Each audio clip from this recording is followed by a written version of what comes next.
कसं पुढं नाही ये नाही कसं होतं नाही ते तसं सोडून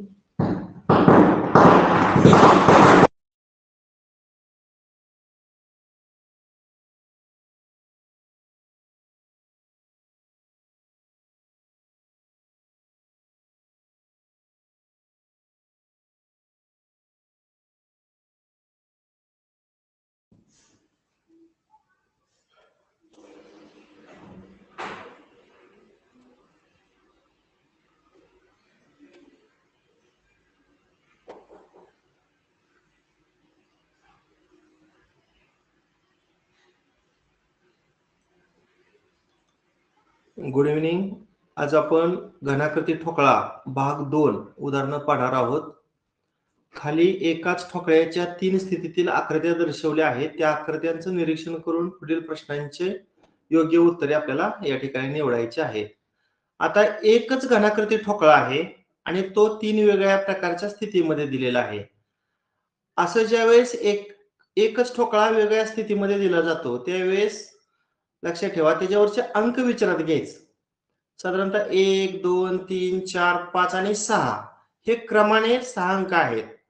त्यातला कोणता अंक जास्त वेळा आलेला आहे हे पहिल्यांदा ओळखायचं. आता इथं बघा एक इथं आहे, पुन्हा एक इथं पण आहे आणि एक इथं पण आहे. मग एक हा अंक मी लिहितो. आता एक हा अंक लिहिलेल्या पृष्ठभागाच्या लगतच्या पृष्ठभागांचा अंक बघा. पहिल्या घनाकृती ठोकळ्यात 1 च्या लगत 2 अंक आहे. पुन्हा 1 च्या लगतच्या पृष्ठभागावर 3 अंक आहे. पुन्हा दुसऱ्या घनाकृती ठोकळ्यामध्ये 1 च्या लगत 4 अंक आहे आणि 1 च्या लगत 5 अंक आहे आणि तिसऱ्या ठोकळ्यामध्ये 1 च्या लगत 2 आणि 4 हे अंक आपण लिहिलेले आहेत. म्हणजे लगतचे जे अंक आहेत ते बाणाच्या मी खालच्या साईडला लिहिलेले आहेत. आता 1 ते 6 पैकी उरलेला अंक आहे तो मी बाणाच्या उजव्या साईडला लिहितो बा. याचा अर्थ 1 आणि 6 हे विरुद्ध पृष्ठभागावरील म्हणजे समोरासमोरील पृष्ठभागावरील अंक आहेत. म्हणजे 1 च्या लगतच्या पृष्ठभागावर 6 अंक नाही. ह्या समोरासमोरील पृष्ठभागावरच्या अंकाच्या 3 जोड्या पहिल्यांदा शोधायच्या. आता 1 आणि 6 ही समोरासमोरील पृष्ठभागावरच्या अंकाची जोडी आपल्याला सापडली. आता पुन्हा जास्त वेळ आलेला अंक बघा इथं 2 दिसतोय. इथं 2 आहे आणि या तिसऱ्या ठोकळ्यामध्ये सुद्धा 2 आहे. मग आपण काय करूया 2 च्या लगतच्या पृष्ठभागावरचे अंक आपण शोधूया पहिल्यांदा. आता पहिल्या ठोकळ्यात 2 च्या लगत 1 आहे पा आणि पहिल्याच ठोकळ्यात 2 च्या लगत 3 पण आहे. आता तिसऱ्या ठोकळ्यात 2 च्या लगत 1 आहे आणि 2 च्या लगत 4 1 आहे. आता 1 आणि 6 हे समोरासमोरील पृष्ठभागावरचे अंक आहेत. म्हणजे 2 च्या समोरच्या पृष्ठभागावर 6 येऊ शकत नाही, त्यामुळे मी इथं खाली 6 लिहितो. मग आता कुठला अंक उरला तर 5 अंक उरला. म्हणजे 2 आणि 5 हे समोरासमोरील पृष्ठभागावरच्या अंकाची जोडी आहे. आता 1 6 2 5 अशा 4 जोड्या झाल्या. राहिला अंक कुठलं रे 3 राहिलं. आणि मग 3 च्या समोरच्या पृष्ठभागावर कुठला अंक येणार 4. बघा 1 आणि 6 2 आणि 5 3 आणि 4 अशा समोरासमोरील पृष्ठभागावरच्या आपल्याला किती जोड्या सापडल्या 3 जोड्या सापडल्या. आता प्रश्न सोडवूया. पहिला प्रश्न बघा घनामध्ये 1 च्या समोर कोणता अंक असेल. बघा इथं 1 च्या समोर कुठला अंक आला 6 म्हणजे याचं उत्तर पर्याय क्रमांक 3. दुसरा प्रश्न पाहूया घनामध्ये 4 च्या शेजारी कोणता अंक येणार नाही. 4 च्या शेजारी न येणारा अंक म्हणजे 4 च्या समोरच्या पृष्ठभागावरचा अंक. पण 4 च्या समोरच्या पृष्ठभागावरचा अंक कुठला असणार आहे 3 म्हणजे पर्याय क्रमांक 2. आणि शेवटचा तिसरा प्रश्न आहे बघा याच्यातील, घनामध्ये 5 अंक कोणत्या अंकात शेजारी येणार नाही? शेजारी येणार नाही म्हणजे 5च्या समोरच्या पृष्ठभागावरचा अंक. मग 5च्या समोरच्या पृष्ठभागावरचा अंक कुठला आला? तर 2 आला. म्हणजे याचं उत्तर पर्याय क्रमांक 3. अशा पद्धतीने तुम्हाला घनाकृती ठोकळ्यावर आधारित अशा प्रकारे 3 प्रश्न विचारले जाऊ शकतात NVच्या परीक्षेला. आता पुढचा प्रश्न पाहूया 4था. आता इथं एकाच घनाच्या तुम्हाला 3 अवस्था दिसत आहेत. मगाशी पृष्ठभागावर 1 ते 6 अंक होतं. आता इंग्रजी कॅपिटल वर्णाक्षर दिसत आहेत बघा, ABCD आणि F. ही A पासून F पर्यंतची इंग्रजी कॅपिटल वर्णाक्षर आहे. आता जास्त वेळा आलेला अल्फाबेट पहिल्यांदा आपण शोधूया. आता A एकच वेळ आहे, ते नको विचारात घ्यायला. B बघा, इथं एक आहे आणि B इथं एकदा आहे. सांगा आता B च्या लगतच्या पृष्ठभागावरचं अल्फाबेट कुठलं? आता B च्या लगत वर पहा A आहे, पुन्हा B च्या लगत C पण आहे, पुन्हा तिसऱ्या ठोकळ्यामध्ये B च्या लगत F आहे आणि तिसऱ्याच ठोकळ्यामध्ये B च्या लगत कोणता आहे? E सुद्धा आहे. मग कुठला अल्फाबेट उरलं? ABCD उरला मला वाटतंय. याचा अर्थ B आणि D हे समोरासमोरील पृष्ठभागावरचं काय आहेत? इंग्रजी कॅपिटल वर्णाक्षर आहेत. आता दुसरी आपण वर्णाक्षराची जोडी घेऊया. आता C बघा रिपीट आहे. C च्या समोरच्या पृष्ठभागावरचा अल्फाबेट आपण शोधूया. बघा इथं C आहे. मग आता पहिल्यात C च्या लगत A आहे, पहिल्या ठोकळ्यामध्ये C च्या लगत B आहे, दुसऱ्या ठोकळ्यामध्ये C च्या लगत D आहे आणि दुसऱ्या ठोकळ्यामध्ये C च्या लगत E सुद्धा आहे.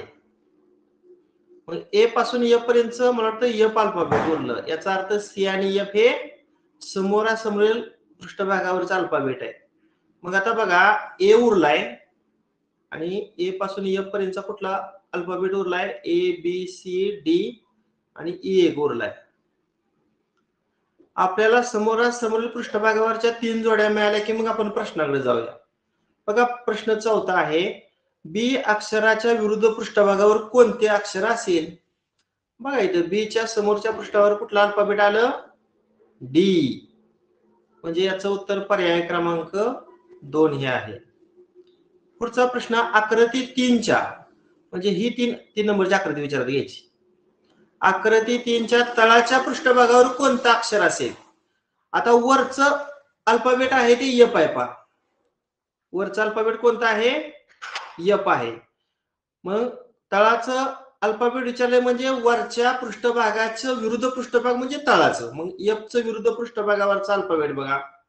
F च्या विरुद्ध पृष्ठभागावरचा अल्फाबेट कुठला येणार? तर C येणार. C म्हणजे पर्याय क्रमांक किती? 4 येणार. आता पुढचा पण असाच प्रश्न आहे पहा. इथं अल्फाबेट कोणकोणता आहेत? KLMN आणि Z. मला वाटतं एक अल्फाबेट इथं दिसतच नाही आपल्याला. कुठलं कुठलं आहेत मी अगोदर लिहितो. K एक आहे, L आहे, M आहे, N आहे, Z. एक 6 नंबरचा अल्फाबेट तुम्हाला कुठं दिसतच नाही.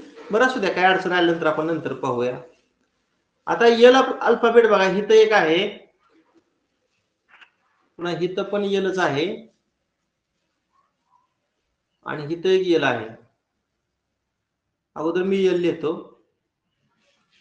आता L च्या लगतच्या पृष्ठभागावरचा अल्फाबेट कुठला आहे बघा. पहिल्या ठोकळ्यामध्ये K आहे, पहिल्याच ठोकळ्यामध्ये L च्या लगत M पण आहे, दुसऱ्या ठोकळ्यामध्ये L च्या लगत N आहे, पुन्हा M आपण घेतलेला आहे त्यामुळे रिपीट लिहायची गरज नाही आणि वर Z एक दिसते. आता L च्या समोरच्या पृष्ठभागावर कुठला अल्फाबेट हे आपल्याला इथं कुठल्याच ठोकळ्यावरती अल्फाबेट नाही किंवा पर्यायामध्ये सुद्धा अल्फाबेट दिसत नाही, त्यामुळे ते थोडं बाजूला ठेवूया. बरं, आपण विचारलंय ते केच घेऊया अगोदर. नाही, के एकच टाइम आहे. यल घेऊया. यल पण झालेला आहे. यम घेऊया. आता पहिल्या ठोकळ्यामध्ये यम आहे, मग यमच्या लगत के आणि यल आहे. के आणि यल आहे. आणि दुसऱ्या ठोकळ्यामध्ये यमच्या लगत यल आणि यन आहे. आता साधारणतः 5 अल्फाबेट आपल्याला माहित आहे. हा यम, त्याच्या लगत के आहे, त्याच्या लगत यल आहे, यन आहे. म्हणजे उरलेला अल्फाबेट झेड हे यमच्या समोरच्या पृष्ठभागावर असेल.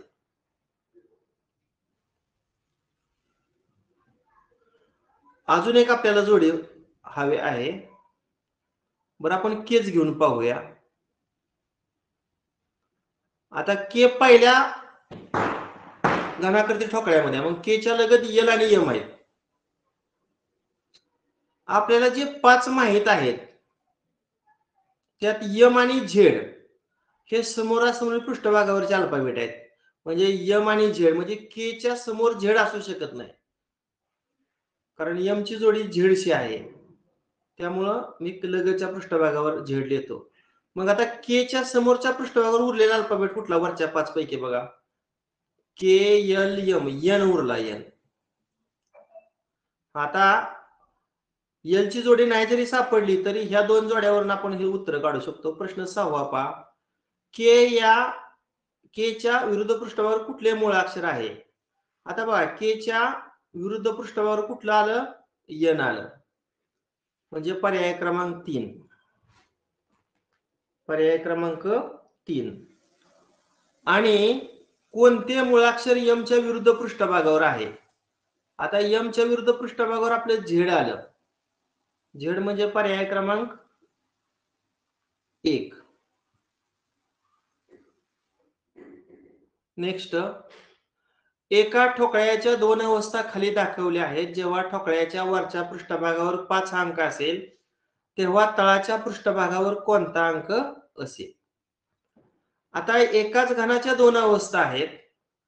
आता 2 बघा रिपीट झाले. इथं पण 2 आहे आणि इथं पण 2 आहे. आपण 2च्या लगतचे पृष्ठभागावरच्या अगोदर अंक घेऊया. 2च्या लगत 1 आहे, पुन्हा 4 आहे. दुसऱ्या ठोकळ्यामध्ये 2च्या लगत 3 आणि 6 आहे. मग 1 ते 6 पर्यंतचा उरलेला अंक कुठला रे? 5. याचा अर्थ 2 आणि 5 हे समोरासमोरील पृष्ठभागावरचे अंक आहेत. आता वरच्या पृष्ठभागावर 5 अंक असेल तर तळाच्या पृष्ठभागावर म्हणजे 5च्या विरुद्ध पृष्ठभागावरचा अंक आपल्याला इथे काढायचे.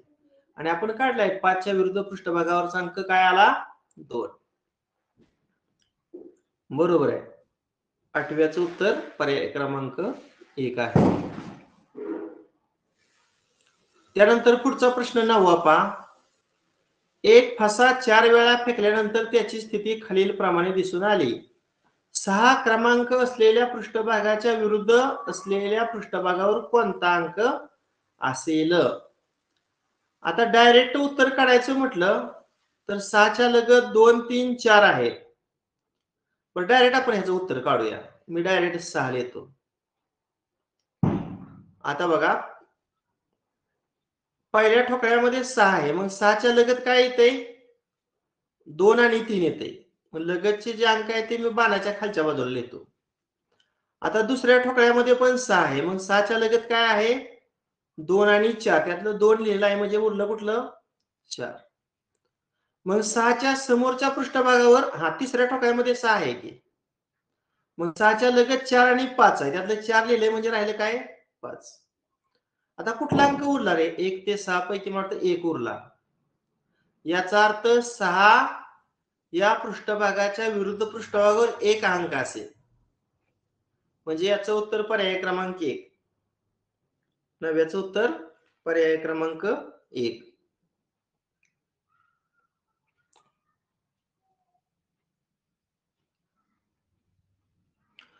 प्रश्न 10वा.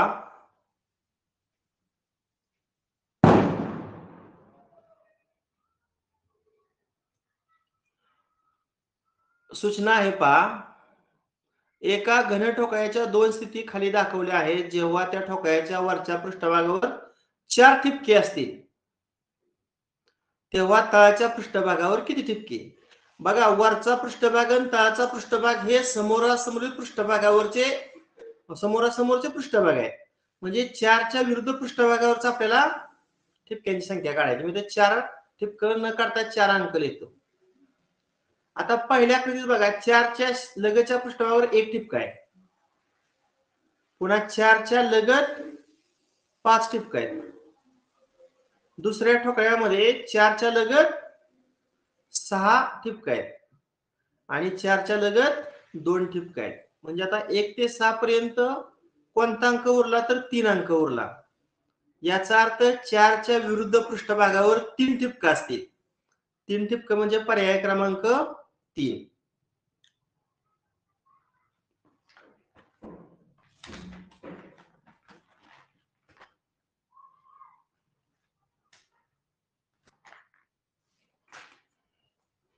आपण पुढचा प्रश्न घेऊया, 11वा.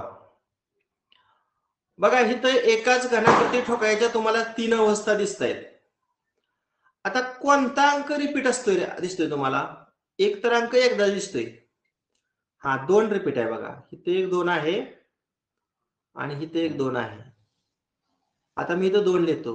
सांगा, 2च्या लगत कोणतं अंक आहेत? तर दुसऱ्या ठोकळ्यामध्ये 2च्या लगत 3 दिसतोय आणि 2च्या लगत 4 दिसतोय. तिसऱ्या ठोकळ्यामध्ये 2च्या लगत 1 आणि 6 अंक आहेत. मग कुठला अंक उरला रे? 2 1 3 4 5 उरला. म्हणजे 2 आणि 5 हे समोरासमोरील पृष्ठभागावरचे अंक आहेत. आता त्यानंतर आपण 3 घेऊया. मी कलर बदलतो. 3 घेऊया. बघा, इथं 3 आहे, इथं एक 3 आहे. मग 3च्या लगत कोणता अंक आहेत? बघा, इथं 5 आहे आणि इथं 6 आहे. मग 3च्या लगतचे अंक मी बाणाच्या खाली येतो, 5 6. पुन्हा दुसऱ्या ठोकळ्यामध्ये 2 आणि 4 आहे. म्हणजे उरला कुठला अंक? 1 उरला. म्हणजे 3 आणि 1 हे समोरासमोरील पृष्ठभागावरचे अंक आहेत. आता बघा, 1 झालं, 2 झालं, 3 झालं, 4 1 उरलं आणि 6 1 उरलं. म्हणजे 4 आणि 6 हे समोरासमोरील पृष्ठभागावरचे अंक आहेत. आता प्रश्न 11वा पहा. 6 ह्या अंकाच्या विरुद्ध पृष्ठभागावर कुठला दिसतोय इथं? 6च्या विरुद्ध पृष्ठभागावर 4 दिसतोय. 6च्या विरुद्ध पृष्ठभागावर 4 म्हणजे 11चं उत्तर पर्याय क्रमांक 3 आहे. आता 12 पहा. 5च्या विरुद्ध पृष्ठभागावर कुठला अंक आहे? आता इथं 5च्या विरुद्ध पृष्ठभागावर कुठला अंक आला? 2. 2 म्हणजे पर्याय क्रमांक 2. 12ला पर्याय क्रमांक 2 बरोबर आहे. त्यानंतर 13 प्रश्न, आकृती क्रमांक 3च्या तळाच्या पृष्ठभागावर कोणता अंक असेल? आता 3 नंबरची आकृती म्हणजे ही आकृती विचारात घ्या. वरच्या पृष्ठभागावरचा अंक आहे, त्याचा विरुद्ध पृष्ठभागावरचा अंक बघायचा, म्हणजे तळाच्या पृष्ठभागावरचा अंक मिळेल. मग 1च्या विरुद्ध पृष्ठभागावरचा अंक कुठला आला? तर 3 आला. 3 म्हणजे पर्याय क्रमांक 2. 13ला पर्याय क्रमांक 2. बघा, सहजासहजी सहज तुम्हाला मार्क मिळवून देणारा हा घनाकृती ठोकळ्याचा प्रश्न आहे. हा प्रश्न 14वा. आता वर एकाच घनाच्या तुम्हाला 3 अवस्था दिसत आहेत. आपण रिपीटेड अंक अगोदर विचारात घेऊया. इथं 2 आहे आणि इथं 1 2 आहे. आपण 2च्या लगतचे अंक पाहूया अगोदर. बघा, 2च्या लगत इथं 1 दिसतंय, 2च्या लगत इथं 5 दिसतंय. पुन्हा तिसऱ्या ठोकळ्यामध्ये 2च्या लगत 6 दिसते आणि 2च्या लगत इथं 4 आहे. कुठला अंक उरला? 1 झाला, 2 झाला, 3 उरला. म्हणजे इथं 2च्या विरुद्ध पृष्ठभागावर 3 अंक आला.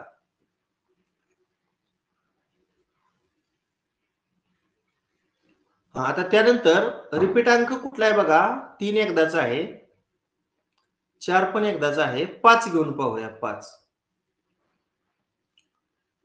हा बघा इथं 5 आहे, मग 5च्या लगत 1 आणि 2 आहे बघा पहिल्या ठोकळ्यामध्ये. दुसऱ्या ठोकळ्यामध्ये 5च्या लगत 3 आणि 6 आहे. आता कुठला उरला मग 1 2 3 झाला, 4 उरला. म्हणजे 5 आणि 4 हे समोरासमोर पृष्ठभागावरचे अंक आहेत. आता बघा ज्या जोड्या झाल्या त्यामध्ये 2 3 4 5 झालं, म्हणजे 1 1 उरलंय आणि 6 1 उरलंय. म्हणजे 1 आणि 6 हे समोरासमोर पृष्ठभागावरचे अंक आहेत. आता प्रश्न 14वा याच्यावर आधारित. 2 अंकाच्या विरुद्ध पृष्ठावर कुठला अंक आहे? वर दिसतंय बघा. 2च्या विरुद्ध पृष्ठभागावर 3 आहे. 3 म्हणजे पर्याय क्रमांक 2. 14ला पर्याय क्रमांक 2. 15. 5च्या शेजारी कोणता अंक असणार नाही? शेजारी अंक नाही म्हणजे तो विरुद्ध पृष्ठभागावरचा अंक. मग 5च्या विरुद्ध पृष्ठभागावरचा अंक कुठला बघा? तर 5च्या विरुद्ध पृष्ठभागावरचा अंक येतोय 4. 15चं उत्तर पर्याय क्रमांक 3 बरोबर. आता प्रश्न क्रमांक 16. खालील आकृतीचे निरीक्षण करून 5 अंकाच्या विरुद्ध पृष्ठभागावर कोणता अंक लिहिला आहे ते ओळखा. 5च्या विरुद्ध पृष्ठभागावरचा अंक. वाटतंय हा प्रश्न वेगळा आहे ह्या वरच्या ठोकळ्यापेक्षा ना. बरं आपण इथं बघूया. इथं 2 रिपीट आहे बघा. इथे 1 2 आहे, इथे 1 2 आहे. आपण काय करूया 2चे लगेच अंक लिहूया. पहिल्या ठोकळ्यामध्ये 4 आणि 6 आहे आणि या ठोकळ्यामध्ये 3 आणि 4 आहे. आता उरला अंक कुठलं? 1 1 उरला आणि 5 1 उरला ना. मग 5च्या विरुद्ध पृष्ठभागावर 2 अंक असू शकतो, म्हणजे पर्याय क्रमांक 2 हे उत्तर याचं आहे. ठीक आहे. नेक्स्ट. जेव्हा एक घन 2 निरनिराळ्या बाजूने पाहिला तेव्हा तो खाली दिल्याप्रमाणे दिसला तर एफच्या पृष्ठभागावर असेल त्याच्या समोरच्या पृष्ठभागावरचा अंक. म्हणजे एफच्या समोरच्या पृष्ठभागावरचा आपल्याला अल्फाबेट शोधायचा आहे. आता एका घनाच्या फक्त तुम्हाला या ठिकाणी 2च अवस्था दिलेल्या आहेत. त्यामुळे आपण रिपीटेड असणार अल्फाबेट बघूया. इथं सी आहे, इथं पण सी आहे. मग मी इथं सी लिहितो. मग सीच्या लगत कुठला अल्फाबेट आलं? इथं ए आणि बी आहे बघा पहिल्या ठोकळ्यामध्ये. ए आणि बी. आणि दुसऱ्या ठोकळ्यामध्ये डी आणि ई आहे.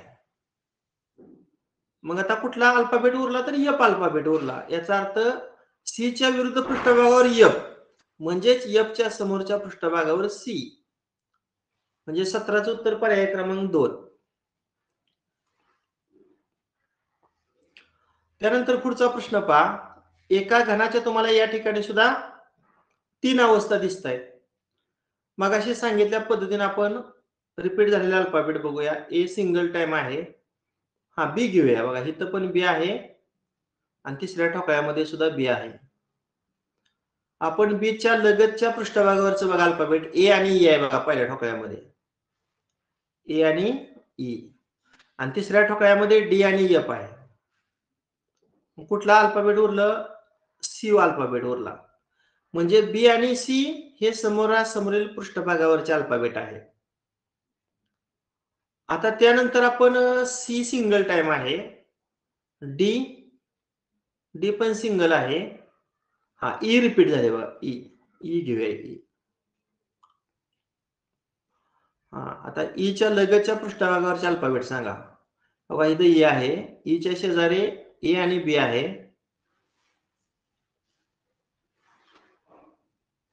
आता दुसऱ्या ठोकळ्यामध्ये इथं ई आहे. ईच्या शेजारी सी आणि एफ आहे. कुठला अल्फाबेट उरलं? ए झालं, बी झालं, सी झालं. हा डी उरला. म्हणजे ई आणि डी हे समोरासमोरील पृष्ठभागावरचे अल्फाबेट. आता ह्या ज्या 2 जोड्या झाल्या त्या 4 अल्फाबेट मधलं राहिलं कुठलं? ए एक उरला आणि त्याच्या समोरच्या पृष्ठभागावर कुठला येणार? मग ए झाला, बी झाला, सी झाला, डी झाला, ई झाला म्हणजे एफ उरला. मग आपल्याला अल्फाबेटच्या 3 जोड्या मिळाल्या. आता प्रश्न 18वा पाहूया. आकृती 2 मधील तळाच्या पृष्ठभागावर कोणते अक्षर? 2 नंबरची आकृती ही विचारात घ्यायची. आता वर कुठला अल्फाबेट आहे? ई. मग ईच्या समोरच्या पृष्ठभागावरचा अल्फाबेट बघायचं. मग ईच्या समोरचं अल्फाबेट आलं डी. डी म्हणजे पर्याय क्रमांक 3. 18ला पर्याय क्रमांक 3 बरोबर आहे. आता पुढचा 19वा प्रश्न. सी अक्षर लिहिलेल्या पृष्ठभागाच्या शेजारी कोणते अक्षर असणार नाही? शेजारी असणार नाही म्हणजे ते समोरच्या पृष्ठभागावरचे अल्फाबेट शोधायचे. सीच्या समोरच्या पृष्ठभागावरचा अल्फाबेट कुठला आहे बघा? तर बी आहे. बी म्हणजे पर्याय क्रमांक 2. 19ला पर्याय क्रमांक 2 करेक्ट. आता शेवटचा प्रश्न पहा. मला वाटतं शेवटचा प्रश्न हा वेगळा आहे. एका ठोकळ्याच्या 2 स्थिती आकृतीमध्ये दाखवलेल्या आहेत. त्यातील आकृती 2 मध्ये तळाच्या पृष्ठभागावर अंक लिहिला आहे. बरं, आता मी वरचं घालवतो. हा प्रश्न वेगळाच आहे. आता या 2 अल्फाबेट मध्ये रिपीट आहे का कोण? 3, 4 हा 6 रिपीट आहे. पण एक 6 मी घेतो विचारामध्ये. आता 6 हिथं पण आहे आणि हिथं पण आहे. 6च्या लगतचा अंक कुठला आहे? 3 1 आहे आणि 5 1 आहे. आता 6च्या लगत 4 1 आहे. याचा अर्थ 6च्या विरुद्ध पृष्ठभागावर 1 पण असू शकेल किंवा 2 असू शकेल. ह्या दोन्हीपैकी 1 असू शकेल. 1 किंवा 2 असू शकेल. आता आपण पाहूया तिथं काय लिहिलेलं आहे. आकृती 2 मध्ये तळाच्या पृष्ठभागावर, ही 2 नंबरची आकृती आहे. तळाच्या पृष्ठभागावर अंक लिहिलेला असेल तर प्रश्नचिन्हाच्या जागी कोणता अंक असेल? म्हणजे हितला अंक विचारलाय.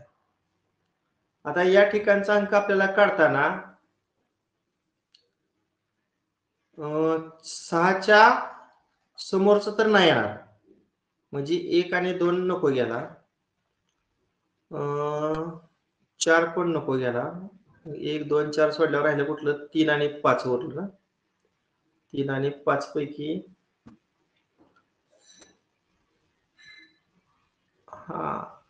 समजा हा 1 घेतला. या प्रश्नचिन्हाच्या जागेवर आपण 1 घेतला.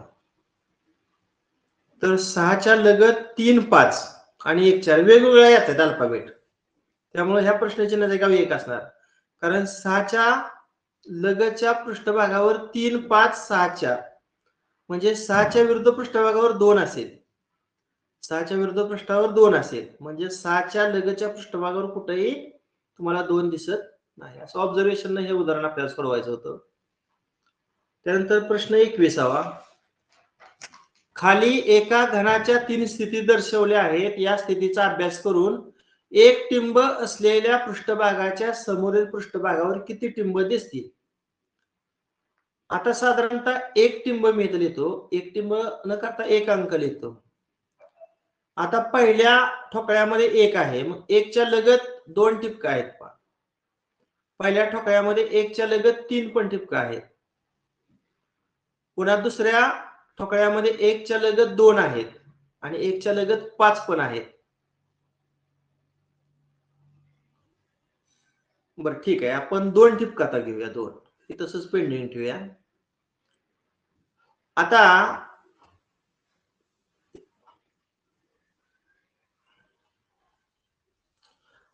पहिल्या ठोकळ्यामध्ये 2 ठिपका आहेत बघ. मग 2च्या लगत 1 ठिपका आहे, 2च्या लगत 3 पण ठिपका आहेत.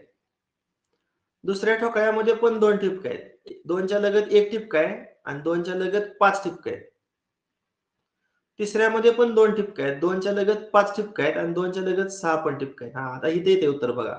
1 2 3 4 4 उरलं.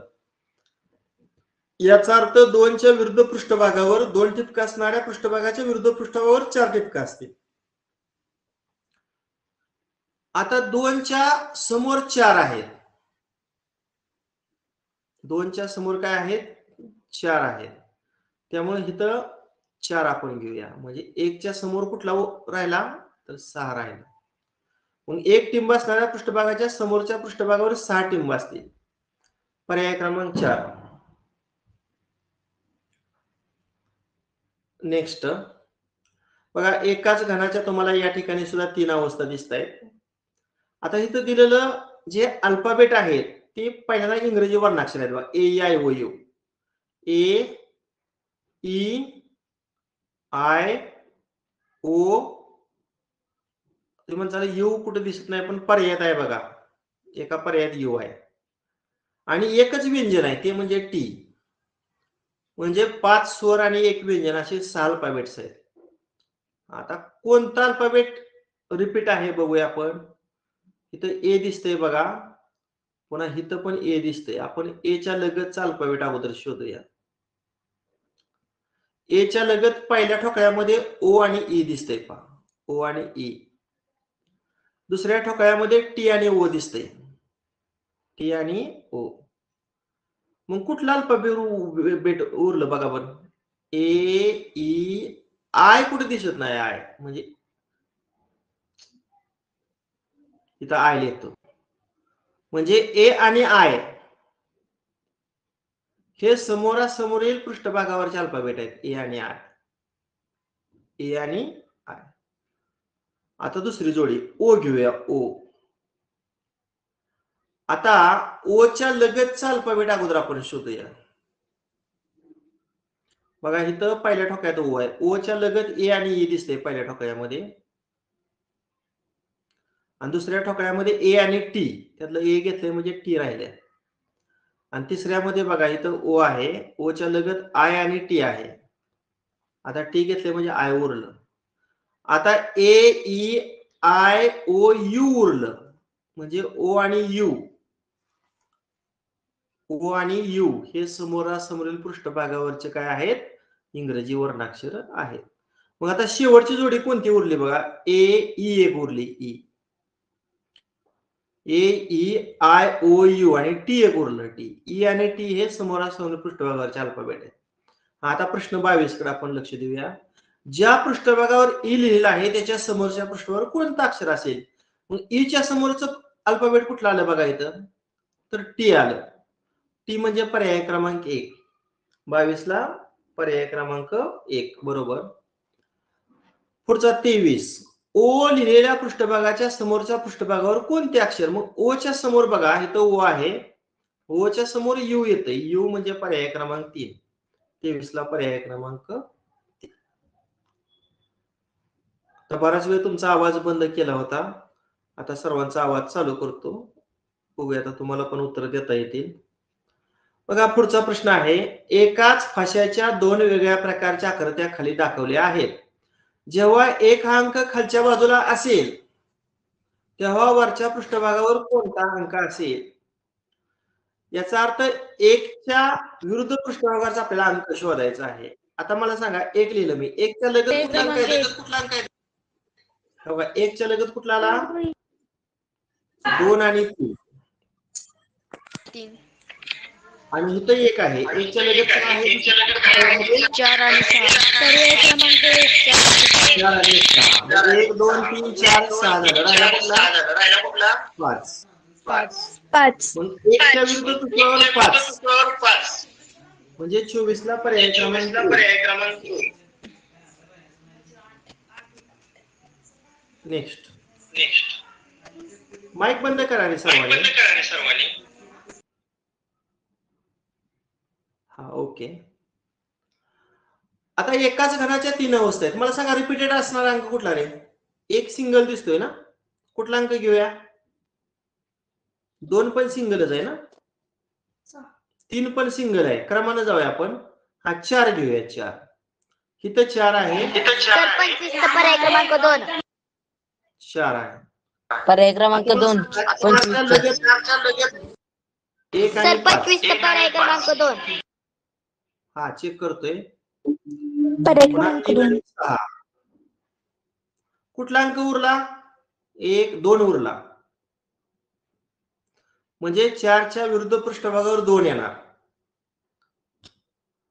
आता आपण 5 घेऊया, 5.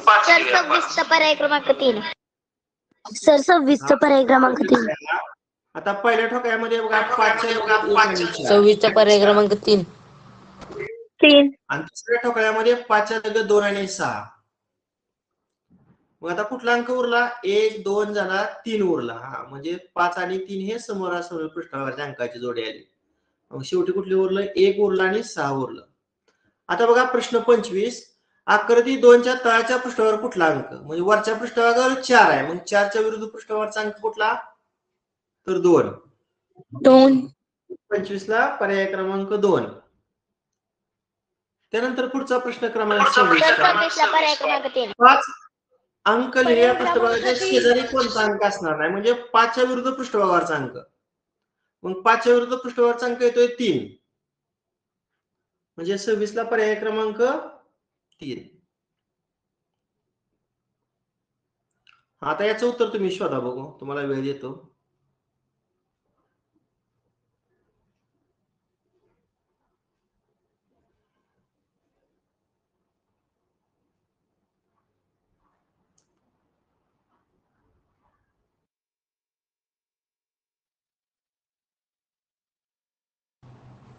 सर पर्याय क्रमांक 2.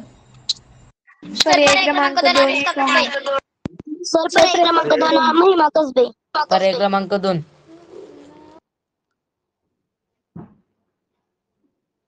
पर्याय क्रमांक 2.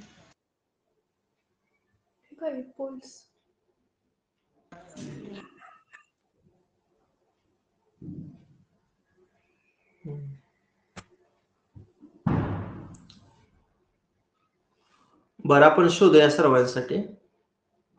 बऱ्याच जणांनी 2च उत्तर काढलेलं आहे. एका फश्याच्या 2 स्थिती दाखवल्या आहेत. जर तळाच्या पृष्ठभागावर 5 टिंब असतील तर वरच्या पृष्ठभागावर किती टिंब असतील?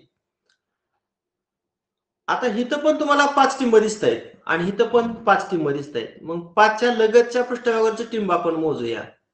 पहिल्यात 1 टिंब आहे, पुन्हा इथं 3 टिंब आहेत, पुन्हा 5च्या लगत इथं 4 टिंब आहेत आणि 5च्या लगत इथं 2 टिंब आहेत. किती टिंब उरले रे? 1 2 3 4 5. हा 6. बरोबर आहे. म्हणजे 5 टिंब असणाऱ्या पृष्ठभागाच्या विरुद्ध पृष्ठभागावर 6 टिंब असतील. म्हणजे पर्याय क्रमांक 2 27 ला बरोबर आहे सर्वांचं उत्तर.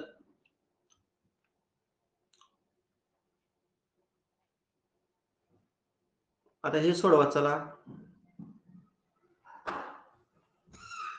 तुम्ही सोडवायचं आणि मला 28 चा पर्याय क्रमांक सांगायचा. सर 28 चा पर्याय क्रमांक 4 महिमा कसबे. सर पर्याय क्रमांक 4. पर्याय क्रमांक 4 अनुष्का कसबे. पर्याय क्रमांक 4. 29 च बघा.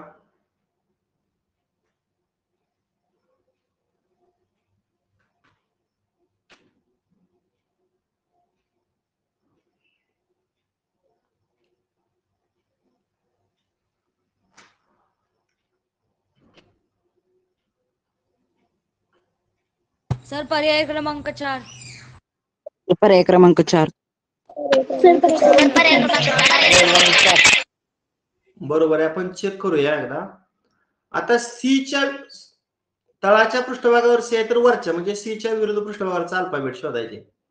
आता इथं सी आहे आणि इथं पण सी आहे. मग सीच्या लगत ए एक आहे, बी एक आहे. तिसऱ्या पृष्ठभागामध्ये सीच्या लगत डी आणि ई आहे. हे सोपं आहे. मग राहिलं कुठलं? एफ. मग सीच्या विरुद्ध पृष्ठभागावर एफ. बरोबर आहे. आणि शेवटचं बघा पण बी. आता इथं मी बी घेतलं. आता इथं बीच्या लगत ए आणि सी दिसतंय. पहिल्यामध्ये ए आणि सी दिसतंय. आता सीच्या विरुद्ध पृष्ठभागावर एफ आहे, त्यामुळे बीच्या येऊ शकत नाही. म्हणजे इथं एफ आपण लिहू शकतो. राहिलं कुठलं? A B C. डी आणि ई फक्त राहिलं. कुठलं राहिलं? एक तर डी असेल किंवा ई असेल, पण डी हा पर्यायच नाही इथं. त्यामुळं ई हा एकच पर्याय आहे. म्हणून याचं उत्तर पर्याय क्रमांक 4. अशा पद्धतीनं आजच्या तासिकेला आपण घनाकृती ठोकळा याचा दुसरा भाग पूर्ण केलेला आहे. सर्वांना आजचा घटक समजला का? हो सर. हा. आणि ऑनलाईन टेस्ट तुम्ही कोण सोडवत नाही, फक्त मला वाटते सिद्धी एक सोडवते ना अजून कोणतरी एक सोडवते. बाकीचे काय? सर मी सोडवतो. कोण नाव सांग? अथर्व. अथर्व. अथर्व अमोल ठोंबरे. हा मला स्क्रीनशॉट टाकत नाही का तू?